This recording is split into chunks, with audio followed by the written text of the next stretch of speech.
let's move into our diamonds in the rough and draft busts. I like that. That rhymed a little bit. That was pretty good. Kinda. There you go. All right.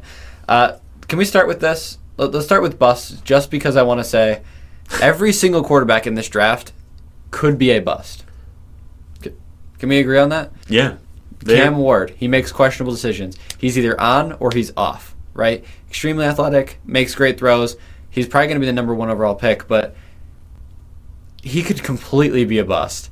I mean, Shedeur Sanders, I've got him on here. He's got terrible pocket presence. He barely ever throws it away. He played in a terrible conference. He isn't that mobile. He makes bad throws that could probably be intercepted by any NFL corner. He could be a bust. It's just that easy. Jackson Dart, he makes great throws downfield, but he's in that Ole Miss offense. I mean, we've talked about this.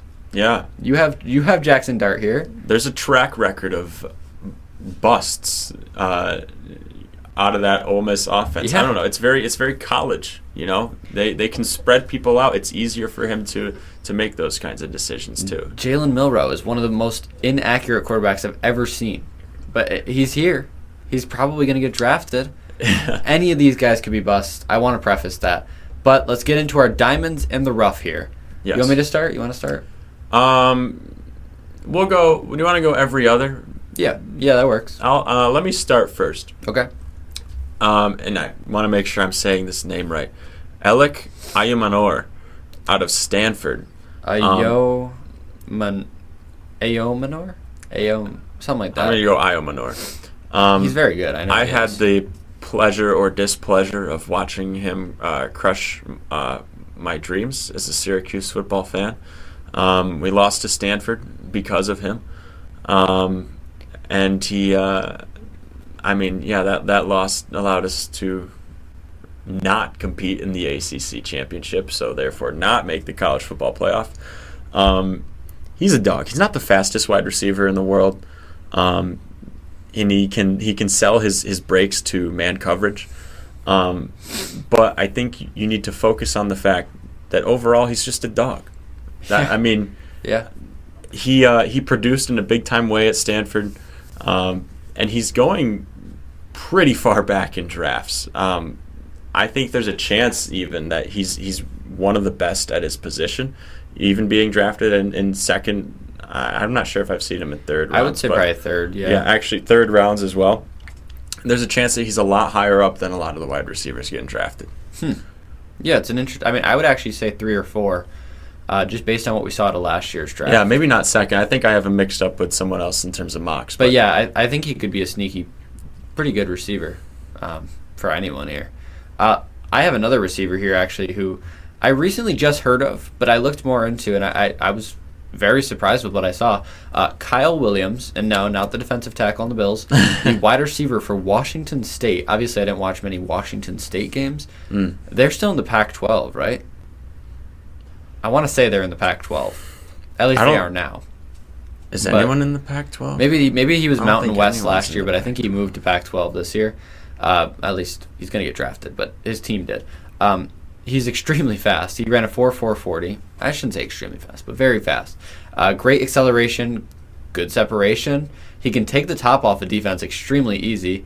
He has really good hands, great concentration. I will say there are a couple catches where the ball is bouncing. He had a Washington State quarterback, so you can kind of assume they weren't the best of throws. But he has great concentration. He brings the ball in really easily. Great awareness, good route running. He could even make his way up there into a late first-round pick. It's not ridiculous to say. No, I kind of like what you were saying. He's 5'11", 190, so 1 pound less than Matthew Golden, and he has trouble making contested catches. And they said he can't get to the highest point, which he doesn't come back for the ball; he lets the ball come to him. So that's not ideal, but he could develop into something really good, I think. He's a sleeper. He's a draft diamond. What else can I say? Yeah, I think another draft diamond that I've got here is Harold Fannin Jr. out of Bowling Green. He's projected round 3 to 4, but man, did he stand out at the combine. Really? Yeah, I mean, I think that'll move him up, but I think initially he was projected around 3 to 4, and actually they still have on his page 3 to 4. And That's interesting. he ranked second among tight ends at the combine. Most receiving yards in all of college football last year. Yeah. So what else do I have to say? You kind of took it out of my mouth, but yeah, he just look at the highlight reel, okay? Notice how many highlights there are, first of all. Think about how many teams needed tight end. Think about how many teams need a tight end. I think it's also something to consider. There's going to be a lot of tight ends drafted before him coming out of bigger schools. They say he's got automatic hands, super quick, great acceleration off the line. His comparison is Jawan Johnson, which... it's decent. Yeah. That's decent, but I think they're still doing him a little dirty. Yeah, that is a little dirty. I don't know. I feel like I've heard... and I don't have the most extensive college football knowledge. I think that's very evident after this video. But even I have heard of a Harold Fannin Jr. I think going into this season or a couple weeks into the season.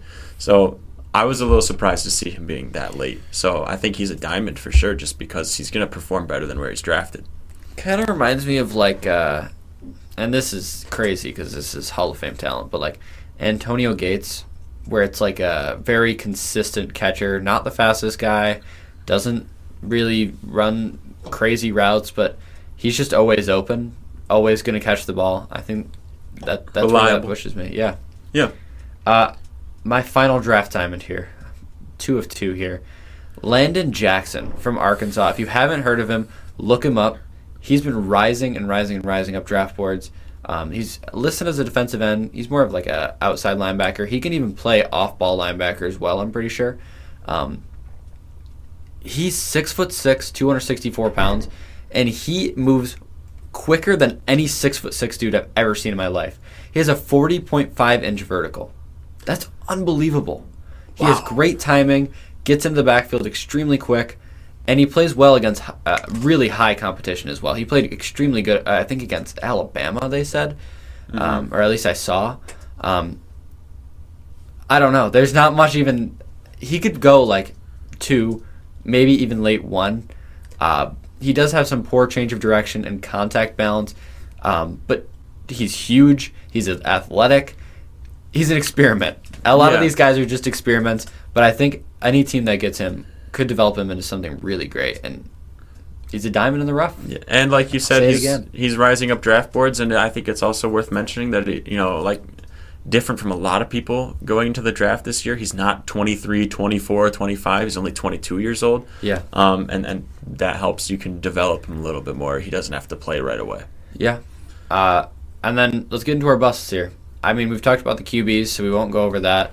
Let me start on this one. I did say both the Colorado boys. All right. Shedeur, talked about it. Not going to talk about it again. Don't have high expectations for him. Travis Hunter. I know it's Travis Hunter. He is so unbelievably athletic. He plays 2 ways at both high levels. But how long term is that? How long is he really going to be able to play 2 ways? And when he doesn't, is he really that good at one position or the other? Yeah. Okay. He's a great corner. He is a great corner. He's a great great wide receiver. I want to say temper expectations. We say that a lot. Is he really a top 3 pick? Is he really a top 4 pick? I just don't think so. He'll play. He's going to be great, and maybe this will come back to haunt me. It'll tear me up when he's tearing up the NFL, but I just don't think his success is going to be long term. He reminds me of Tavon Austin. Oh man, you can't. Just to clarify, you don't actually think he's going to produce at a Tavon Austin level? No, but extremely athletic, and it didn't transfer over to the NFL. Okay. Man, Tavon Austin, that's a name. Maybe I'm wrong. I'm just saying he's very good. I won't deny that, but I just think the 2-way thing really doesn't do it for me. Okay. I think ultimately what will happen, and this is why I have faith in him, is just they'll get rid of the 2-way thing at one point when he realizes it won't work out, and he'll be a stud at corner. That's what I think. Yeah. But I don't know. You do But bring up a good there's point. better Maybe, corners. I just think there's better corners. yeah, that I think is a good point. Where maybe he's not top 3. You know, Yeah. top 3 in the draft. That might be a little crazy to think about. But anyways, are you done there with your busts? Yeah, I'm done. Okay. I'm done. Yeah. I already touched on Jackson Dart, but I will say, it's team dependent. I think like any quarterback in this draft class, he's not ready to play right away. I think that's not that's a fairly obvious thing to say.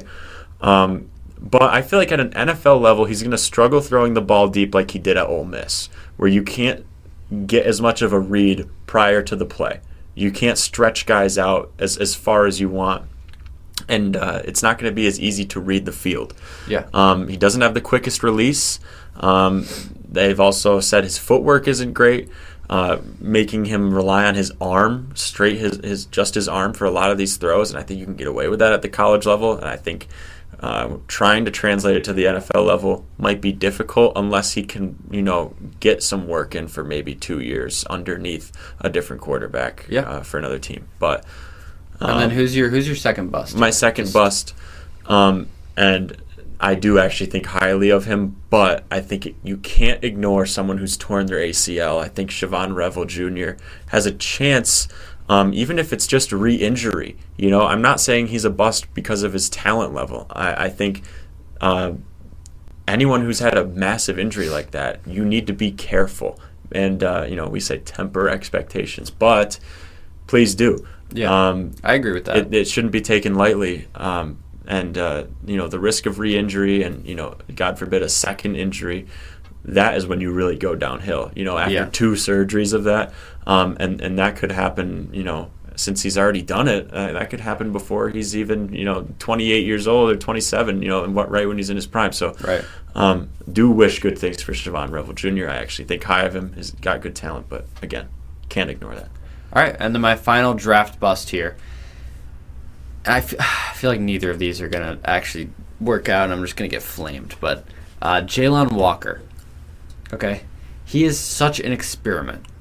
He's coming out of Georgia, so he's got, that Georgia ethic. He's got the Georgia play style. He played against great opponents. He is 6'1". 6'1", 243 pounds. It just doesn't sit with me. He's just too small. And there were times in college when he would just get bodied by a bigger lineman. I mean, let's say he goes to the Raiders, okay? He's playing against Joe Alt constantly. He's going to get bodied. Time after time after time after time, not going to work. But he has great hands. He can play both off-ball and on-ball linebacker. He's fast, athletic. But even as off-ball linebacker, he needs better instincts. He's not to that point yet. He's an experiment, like the definition of an experiment. I know I've said that about literally every player so far, but when you're 6'1", it's so hard to play at such a high level. Mm-hmm. Actually, now that you say that, like if he was drafted to the Raiders, and I don't think he would ever match up with Joe Alt unless he actually is the best pass rusher on the Raiders. But just imagine that matchup. Like Joe Alt could probably block him into the sideline. Yeah. That's not That's what I'm saying. Like Mekhi Becton, he's 6 foot. Or Evan Neal even. These guys are huge. It's just not going to work. It's just not. I think he's fast. I think he's athletic. He plays both positions at a decently high level, but it's going to take some work. If he goes to the wrong team, he's a bust. End of story. Yeah. Maybe. Cool. there are smaller guys that are good at playing under big, tackles I guess and stuff that's like true that. too, but we'll see. But yeah.